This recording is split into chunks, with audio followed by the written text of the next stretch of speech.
More developments in a case involving stolen black belly sheep. Barbados proposed as a hub for trade in the region. The Barbados Fire Service launches a new logo and reveals more plans to enhance its operations. And in sports, government to refurbish Kensington Oval to the tune of $50 million. Broadcasting from our studios in the Pine St. Michael, this is CBC NewsNight, starting now.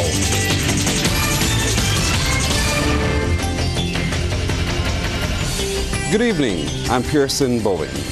A crime caught on camera has led to a major breakthrough tonight in a case involving both public and private sector interests in the agricultural sector. Well, joining us tonight with the details is Wendy Burke. Wendy. Well, Pearson, for years we've heard the cries of farmers about their produce and livestock being stolen. In recent months, sheep in particular were the target of thieves who made off with dozens of them. But their crime spree appears to have come to an end. Thieves caught on camera stealing several sheep from the state-owned Greenland Livestock Station in St. Andrew. This is the footage that allowed police to make a breakthrough regarding a spate of sheep thefts across the island. As a result of the video, a number of people are now in police custody assisting with investigations into the matter. Dr. Leroy McLean, consultant to the Ministry of Agriculture and Food Security, said sheep were also stolen from the government-run Animal Nutrition Centre in the Pine St. Michael, as well as from a number of private farmers. He said 45 animals were taken from the 2 government facilities alone, 43 ewes and 2 rams. Some of them were recovered in St. Michael. According to Dr. McLean, the use of technology played a key role in bringing the 3-month spate of sheep stealing to a halt. Fortunately for us, we were able to recover a number of the sheep because, unknowing to the thieves, whereas they would have seen tags on the ear of the sheep and removed them, we also had electronic tags in the form of radio frequency chip, which is embedded under the skin of the sheep, so that when we scanned the sheep, we were able to identify them in that manner. Reiterating private farmers were also impacted, Dr. McLean said they too should adopt the technology. Minister of Agriculture Indar Weir points out the microchips are part of an ongoing pilot program, the traceability study, with the Food and Agricultural Organization. Once this pilot project is successful, then we will move through vet services to make sure we assist farmers with the microchip and traceability arrangements. Obviously, we have to settle on what it will cost, how we would deliver it, and those sorts of things. But the whole purpose of doing this pilot project is to make sure that we can provide assistance to farmers in Barbados, given the fact that we committed to getting the right type of legislation. You do know that we have passed the legislation around September, October last year. It was proclaimed early this year, probably around February, March, and now it is for us to execute. Chief Executive Officer of the Barbados Agricultural Society, James Paul, is happy the sheep were found. He stresses livestock theft is a source of frustration for the sector. It undermines the current efforts of the sheep farmers to repopulate in the first instance, and of course to manage the herds properly, because these thieves are not concerned about the animals themselves in terms of the herd management, where farmers probably are trying to retain animals that demonstrate certain characteristics that say they want to preserve or they want to take away animals. And from that point of view, it is extremely disheartening that at a stage where animals might not actually be meant for market, but rather be for breeding purposes, that those animals actually end up going to the slaughterhouse. And the BAS is fully on board with the chipping and stands ready to assist farmers as well. These 2 shipments of, say, cattle that we have previously brought in, they have been microchipped. In other words, we are using microchip technology are already in Barbados to help in animal identification. It has not been as popular, for instance, in the black belly sheep farmers population, but certainly it is something that we have advocated, we have used, and if farmers are willing to go that particular route, it is something, of course, that we can also facilitate. Pearson police told us this evening their investigation is at a delicate stage and the crimes committed span a number of station areas. We'll of course continue to follow this story and we will bring you more as it comes to hand. Wendy, thank you very much for reporting this evening. In other news tonight, Barbados is being proposed as a logistical hub to help meet with the demand for food from some African and Gulf state countries. That's the view of Prime Minister Mia Amor Motley as she addressed today's Afro-Caribbean Trade and Investment Forum 2023 opening session in Guyana. Ms. Motley believes countries in the region have the capacity to supply the goods. However, she says there is a need for greater compliance with matters that will make the trade an immediate reality. And that is why, working with my brother, President Ali, with the Barbados-Guyana relationship in agriculture, we have been making our way towards the establishment of Barbados as an agro-processing and hopefully with our brothers from Egypt, a fish processing hub to ensure that we can make those initial steps to be able to ensure that all of the production of the Caribbean can in fact now be made available to the people of Africa in circumstances where many of the countries in Africa are facing the same climatic crisis issues that we are. Prime Minister Motley has also welcomed the Afrexim Bank's commitment of $300 million to the tourism and hospitality sectors of the region. She says the ability of the bank to provide access to the fund is critical. Therefore means that most of our companies are in need of some kind of arrangement and support. And we believe that governments working in conjunction with entities like the Africa Exim Bank can help make that difference, even if it means that we have to have a conversation as to how best the government plays its role and the private sector financing and the institutional financing can come to the table. If we don't do it, our region will not be competitive in tourism, and it is a world where everybody now understands that they have to go and fish to eat or reap the plants to eat. But nobody is owing us anything or giving us anything. And it therefore means that the tourism sector in particular, in which we are globally competitive, cannot take anything for granted. The Barbados Fire Service will be refocusing its efforts on prevention and mitigation. That's according to Minister of Home Affairs and Information Wilfred Abrams at the unveiling of a new logo for the service. Trevor Thorpe has that story. The new logo is the first of a number of new initiatives which will enhance the services offered by the Fire Service. Mr. Abrams says it's also a symbol of protection and dedication. It can reduce emergencies by preventing fires and other emergencies before they even occur, thereby minimizing the number of incidents that they need to respond to and freeing up resources for other critical tasks. It can improve community safety by emphasizing prevention activities such as fire safety education, home inspections, safety drills, and other such activities which can enhance public awareness and preparedness, making communities safer overall. Efforts focused on prevention and mitigation directs and better informs the allocation of resources by understanding and addressing the root causes of emergencies. In this way, resources can be more strategically allocated.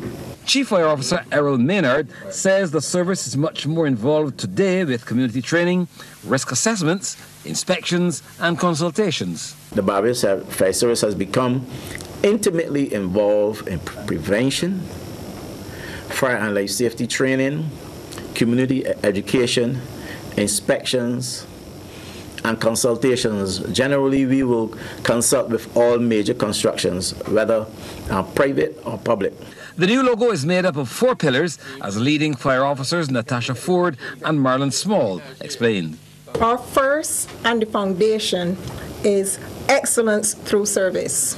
Through this, our primary pillar, although it is the motto of the Barbados Fire Service, it also represents what we stand for as a department. In everything that we do, there is always that standard of excellence. That is what we aim for, and that is what we provide to you, the public. And just like any sure foundation, we also have those supporting pillars: mitigation, response, and prevention. The Barbados Fire Service was established in 1955. Trevor Thorpe, CBC News. We'll take a break here, but when we come back, we'll tell you about more assistance for people with disabilities. Government will soon be expanding its suite of programs to assist people with disabilities across the island. The initiatives will complement the sign language, floral decoration, accessibility and ICT programs now offered by the National Disabilities Unit. Assistant Director Wayne Nurse has been giving some insight about what's on the cards. Other upcoming programs include an agricultural project at Mangrove Sit Filler to enable persons who are intellectually challenged to have a productive life in agriculture. This program seeks to increase the independence of these persons and their families through their ability to earn an income. Another upcoming program will be the beach activity. This activity will provide opportunities for the disabled to enjoy the beaches of Barbados and also experience the benefits of hydrotherapy. Mr. Nurse was addressing the opening of a personal development workshop mounted by the Barbados National Organization of the Disabled. President of the Barbados Council for the Disabled, Carrie-Ann Eiffel, wants people living with disabilities to capitalize on the various training sessions offered to them. The 4-week program is the first to be offered since the onset of the COVID-19 pandemic. Do not let this month go by as an opportunity to get out of the house. It is not an opportunity to have a meal, to socialize with friends. That's the icing. But I don't know about you, but I can rake off icing and throw that away anytime. But I want my cake, yeah? And the cake is the knowledge. It's the awareness. And more importantly, after you've eaten your cake, make sure you learn how to bake another one. A cybersecurity consultant is warning that a cyber attack on any organization can have major implications on citizens. David Gittins says while greater focus may be placed on financial institutions, entities such as schools must also be on guard. Mr. Gittins was a guest on the People's Business program last night, which looked at mitigating the risks of cybercrime. He used the example of the Colonial Pipeline hack in the US, where hackers were trying to get money but crippled the system and cut off gas supplies, affecting people's ability to fuel their vehicles. You attack a hospital, you try to steal some data, but you may also stop surgeries, you may also stop people from getting follow-up treatment, you may stop dispensation of medication, you may stop lab tests from actually being done. So people can actually die as a result of that. So in several different industries, whereas you may say this is not a high-tech industry, this is not a money thing, people can still be impacted, people can in some cases lose business, lose their jobs, lose important data, or it could be something as simple as you're unable to buy food, you're unable to get heated, you're unable to get water. Managing Director of CARISEC Global, Edward Millington, explains why securing data is key. Every organization has their own risks, but at the end of the day, losing your data is going to be the main core, and obviously the reputation and other financial risks is part of it. But losing that data is going to be the main core, and I always say is that the integrity of that data is very important, Wendy. I don't want to talk too long, but let's say we go to the hospital and our CAT scan data has been changed and it states that you have a particular problem, maybe your spleen, something, MRI, sorry. And that data can be changed. Can you imagine that you have an operation to take out or do something with you that you don't even have a problem with? Jade Herwood is the winner of this year's BTMI Junior Chef Cookoff competition. The 20-year-old walked away with the top prize last night after 4.5 hours in a staged kitchen at Kensington Oval. Competitors were required to prepare an appetizer, entree and dessert in that time using items from their mystery basket. Herwood's prizes included a check for $3,000, a scholarship to the Caribbean Cuisine Culinary Institute, plus an internship at the Crane Resort.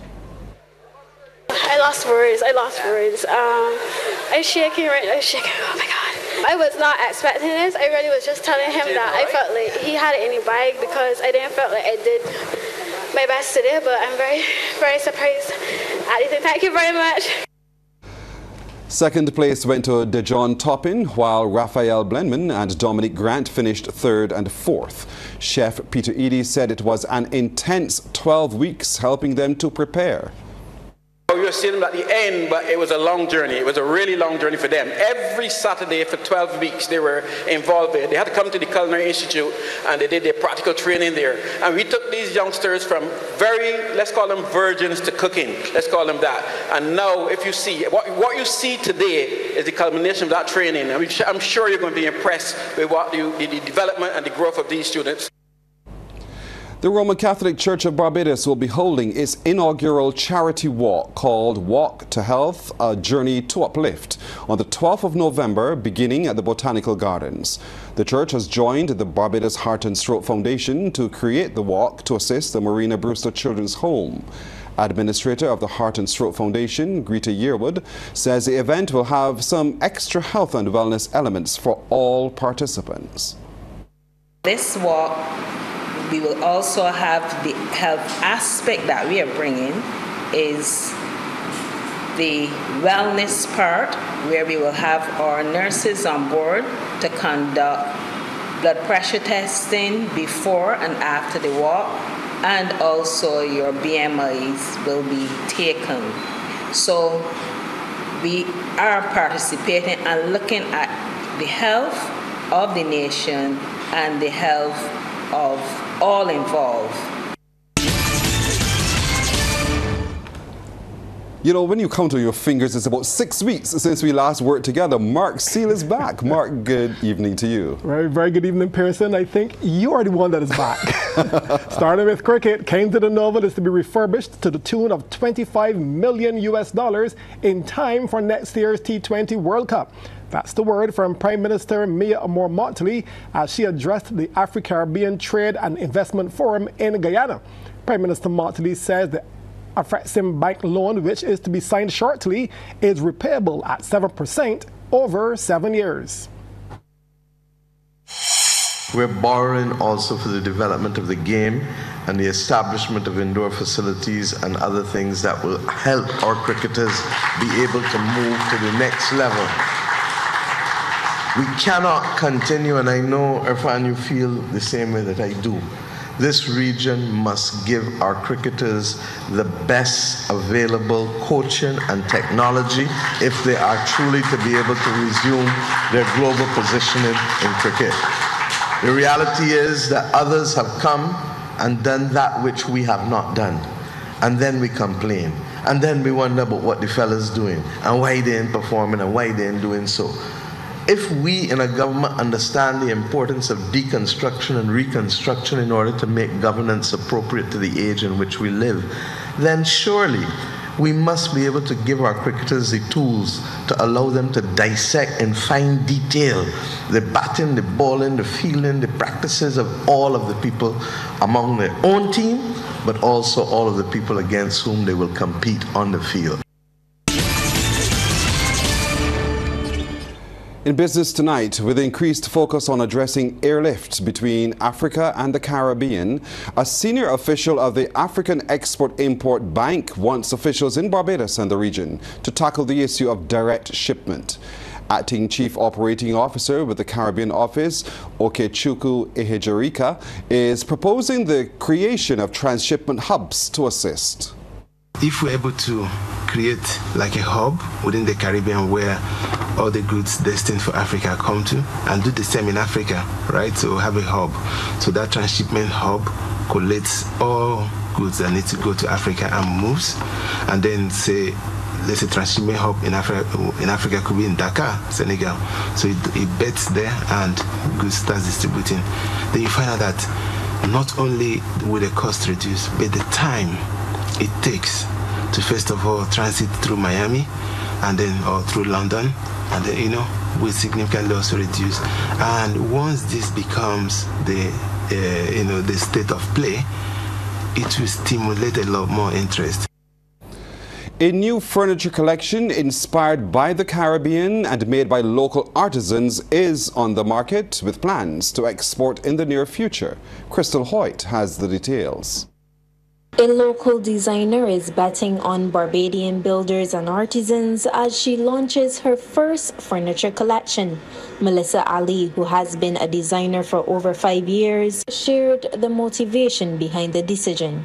There's been scenarios where we would purchase and specify furniture from the local stores for clients who come in and they purchase a property, and I've been increasingly dissatisfied with some of the quality. If the rest of the world can design and manufacture furniture, why can't Barbados do it? We definitely have the skill and the talent here to do so. We can create really high quality, durable products that last for years to come. The Kala collection, as it's called, is inspired by the Caribbean. Essentially, my vision was to create a Caribbean modern style.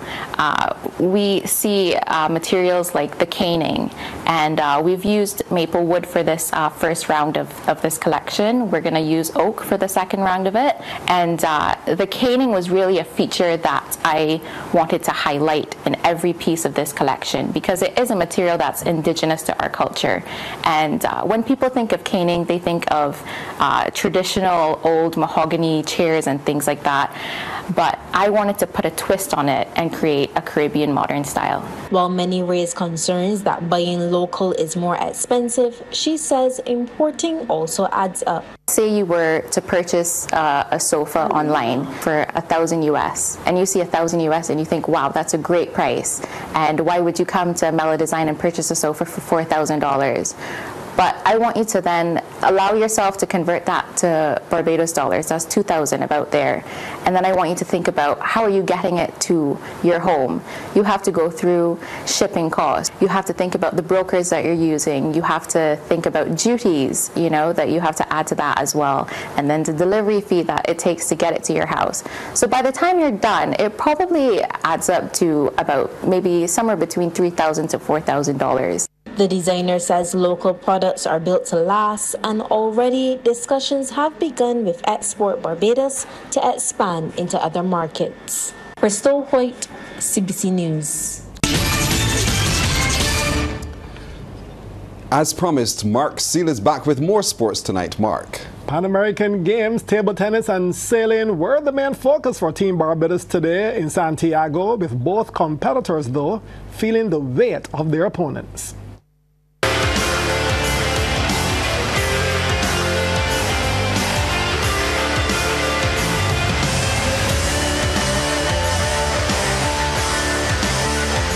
Barbados' brightest star in the table tennis arena, Tyrese Knight, had a giant hurdle to overcome in his opening match here in Santiago, Chile. Knight, 401 in the international table tennis rankings, was up against Santiago Lorenzo of Argentina, who's among the top 100 players in the world at 79th. As expected, Lorenzo came out the gates flying in the round of 32 matchup, taking the first game at 11-3, before Knight put up stiff resistance in the second, but would eventually fold 13-15. In the third is when Knight showed glimpses of his true potential with his back against the wall. However, after a quick pep talk from his coach, Lorenzo returned to normal programming, using all his experience to pull out the 11-9 scoreline in the fourth before sealing the deal in the fifth, 17-15, in 47 minutes of action. Well, afterwards, Knight told CBC Sports, despite the loss, it felt good to push a top player like Lorenzo. In the first game, I wasn't doing the right things at the moment. My coach after told me, the only thing we're doing here now, we're defending and not so much attack. And even sometimes I was still going for it and he was still behind me. No, Tyrese, keep going. keep defending. The guy is not able to put many balls on. Yeah, had 3 close games that I should have taken, but all in all, I'm happy. Knight is currently based in the USA and has been playing for the Portland Paddlers in the Major League Table Tennis competition. It's a dream come true for the 24-year-old who only made his debut last month for the top-ranked side in the West. Meanwhile, in sailing, Scott Gittins finished down the pack in 21st position after 5 races in the dinghy ILCA 7. In this event, the lower the total score, the better the overall placement for the boat. So, another tough day at the office for Team Barbados. Here's hoping for better luck in the coming days. Reporting from Santiago, Chile, Damien Best, CBC Sports.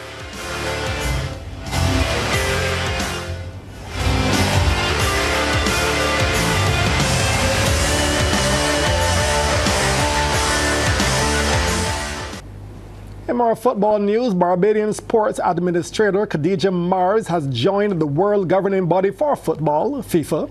Mars, a former national women's goalkeeper, referee, and FIFA forward coordinator at the Barbados Football Association, was appointed to the position of Member Association Development Manager effective October 1st. Speaking to CBC Sports, Mars, who also served as Senior Men's National Team Manager, said it is an honor to work for one of the most recognized sporting bodies in the world.